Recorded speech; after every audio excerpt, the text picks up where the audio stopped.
나 등에게 사전에 증여한 재산은 1년이 지나면 유류분 청구 대상에서 제외된다는 말입니다.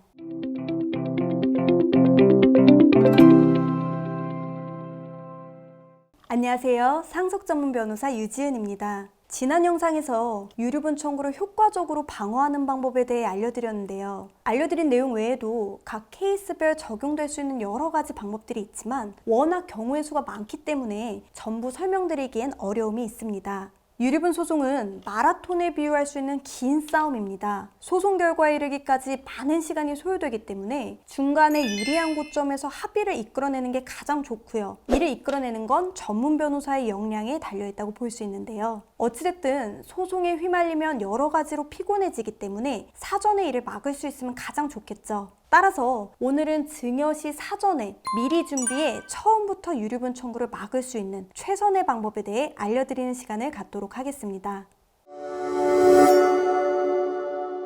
공동상속인들이 사전에 증여받은 재산은 10년 전이든 20년 전이든 기간과 관계없이 유류분 산정을 위한 기초재산에 포함되게 되는데요. 오래전에 받아 본인은 기억도 안 나는 그런 재산들 역시 모두 포함되기 때문에 소송을 한 당사자 또한 오히려 어리둥절 역풍을 맞을 때가 있습니다. 제 경험상 저희같이 집요한 변호사를 만날 경우 받은지도 몰랐던 30년 전 재산까지 다 합산돼서 오히려 본인이 토해내야 하는 그런 상황이 올 때도 종종 있거든요. 그런데 이렇게 증여된 재산 중 제3자에게 증여된 재산은 상속개시일로부터 1년 내의 증여만 유류분 기초재산에 포함된다는 점 알고 계셨나요? 무슨 말이냐면 2순위, 3순위 상속인들 역시 이 3자에 포함되기 때문에 손주나 며느리 등에게 사전에 증여한 재산은 1년이 지나면 유류분 청구 대상에서 제외된다는 말입니다. 따라서 만약 내가 친해야 하는 한 자녀에게만 증여를 하고 싶을 때 그 자녀의 배우자나 손주에게 증여한 재산은 1년만 지나면 다른 자녀들이 유류분 청구를 할 수 없다는 말입니다. 물론 여기엔 반드시 주의해야 할 두 가지 예외사항이 있습니다.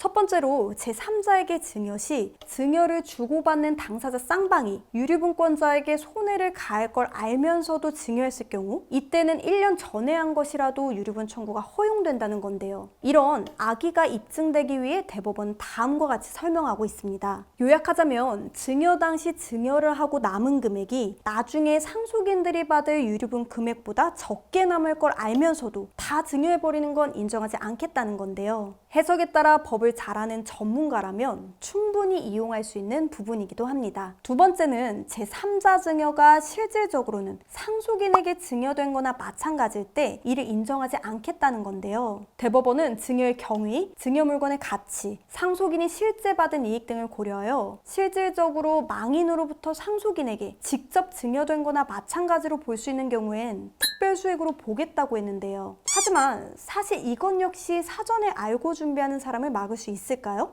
예를 들면 손주 유학자금으로 학비를 보냈다고 할 때 이를 상속인에게 증여된 거나 마찬가지라고 보기 어렵다는 거죠. 더 나아가 할아버지 카드를 생활비로 쓰라고 준다거나 현금을 찾아주게 되면 더더욱 입증하기는 어렵게 됩니다. 이렇게 제3자 증여는 유류분권자를 보호하기 위한 예외가 있지만 실제로 사전에 계획을 통해 증여할 경우 이걸 막는다는 건 현실적으로 어려울 수밖에 없는데요. 단 이런 방법을 고려할 경우 전문가와의 상의를 통해 어떤 경위와 방법으로 증여할 건지 계획이 필요하다는 점을 아셔야 합니다. 제가 두 편에 걸쳐 유류분을 방어하는 방법에 대해 말씀드렸는데요. 가족 간 분쟁을 피하기 위해서는 공평한 증여와 상속이 이상적이겠지만 어디 사람 사는 게 그런가요? 본인을 평생 부양하고 모신 자녀에게 마음이 더 쓰일 수밖에 없고 안 아픈 손가락은 없지만 깨물어서 더 아픈 자녀에게 좀 더 나눠주고 싶은 게 부모 마음이기 때문에 증여를 생각하실 때 미리 현명한 계획을 세우시는 걸 추천드리겠습니다. 유류분 방어를 준비하시는 모든 분들께 도움이 되셨길 바라면서 오늘 이만 인사드리겠습니다. 끝까지 시청해주셔서 감사합니다.